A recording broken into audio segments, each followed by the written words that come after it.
stand by for action. And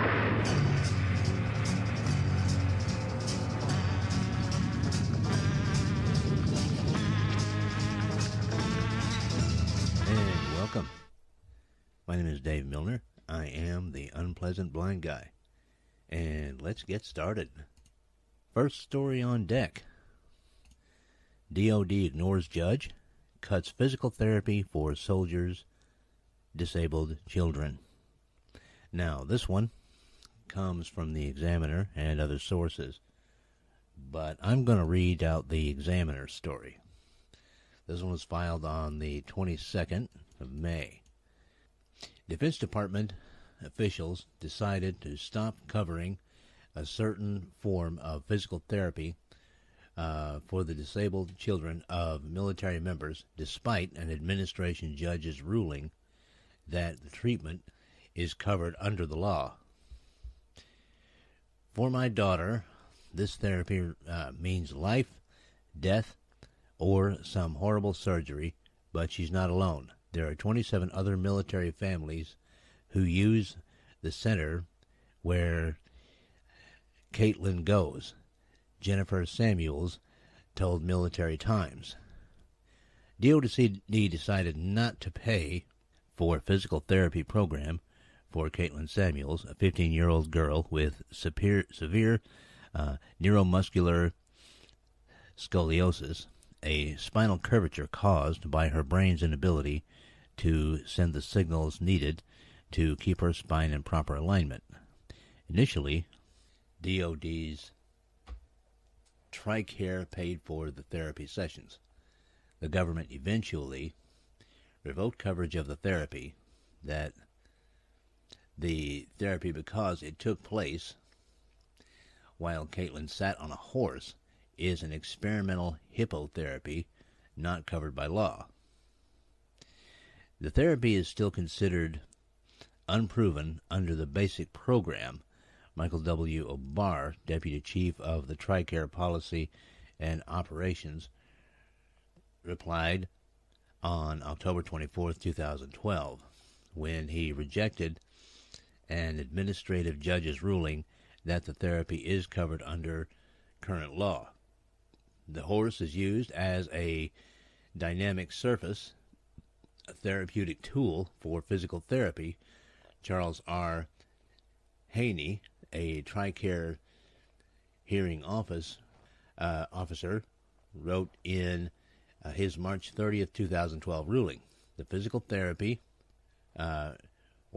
Samuels, receives on the horse is the same physical therapy she would receive using a therapy ball or bolster if she engaged when the other tools were employed. The judge noted that Samuels, who has the mental capacity of a toddler, gets bored and refuses to participate in therapy sessions that take place in traditional clinical settings. On a horse, she enjoys the therapy and allows the therapist to do all the things necessary to address her physical condition, Haney wrote.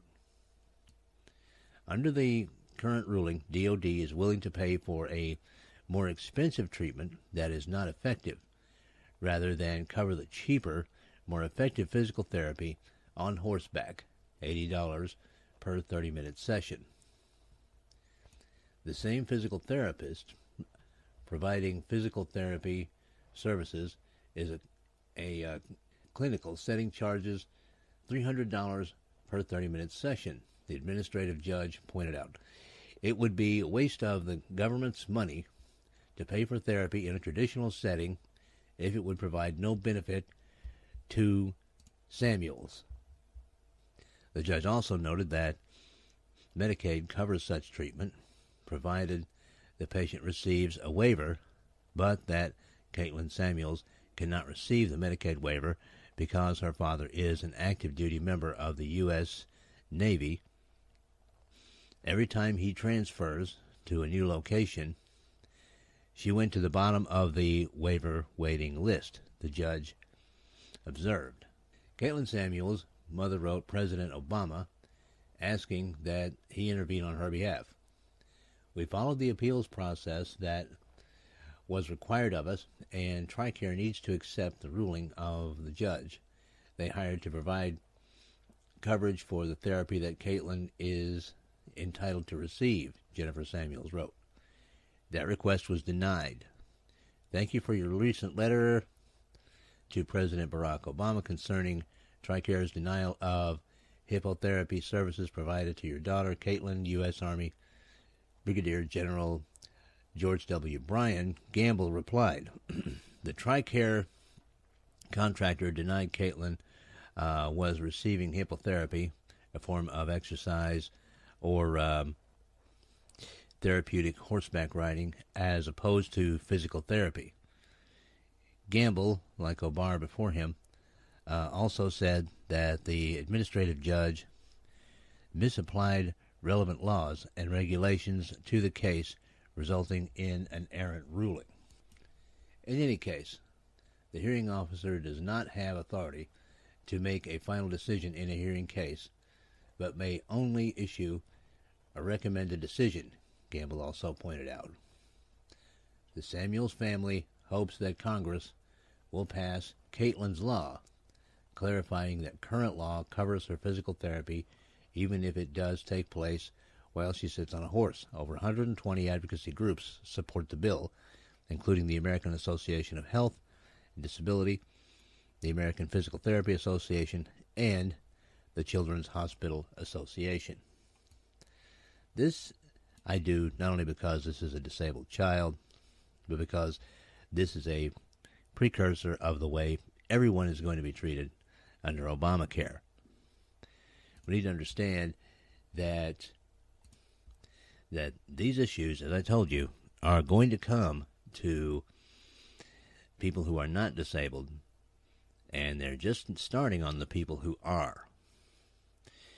It's not just an outrage that this is being done to the daughter of someone in our serving military, but it is a sign of things to come, a sign of things to come for all of us if something isn't done about Obamacare.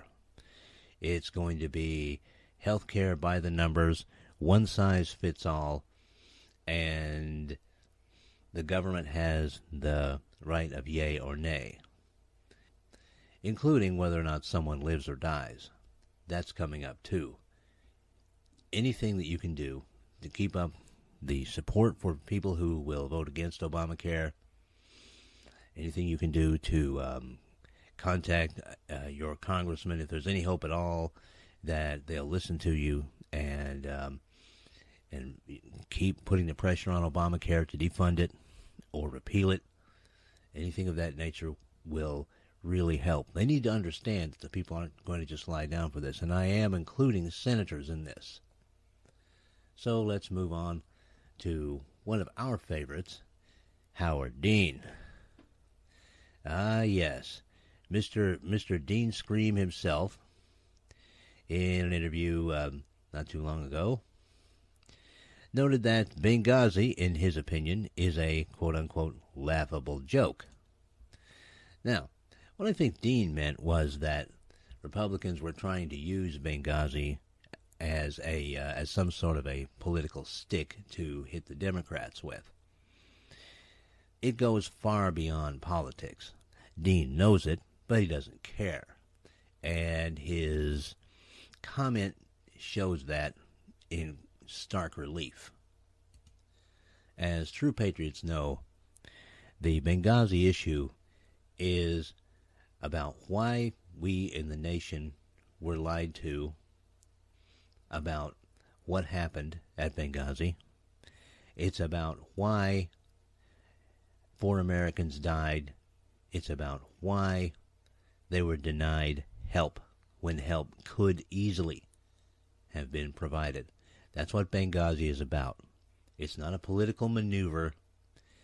It's one of the things that is embroiling this administration and making the Obama administration look way worse than the Nixon administration did during Watergate. Way worse. Now, I was starting with this because I wanted to dovetail it into another theme, another thing that happened on Memorial Day, on the official celebration of Memorial Day. This just kind of to whet your appetite and give you a feeling for how the left operates. All right. Now, a lot of us post little pictures with messages and things like that, political messages and whatnot on Facebook. It's a popular thing to do. Sometimes it's fun. Sometimes it's edgy. Sometimes it goes right for the throat. Everyone does it, including me. But I saw one that struck me particularly as interesting on Memorial Day itself. A lefty who I happen to respect a great deal as a person posted a picture of someone serving in the U.S. Army, and the caption for it read, "Happy Memorial Day from people against the Tea Party." Now, first of all, this is a tactic that the left uses on patriotic holidays. They love to break into celebrations if they can and talk about how much America sucks.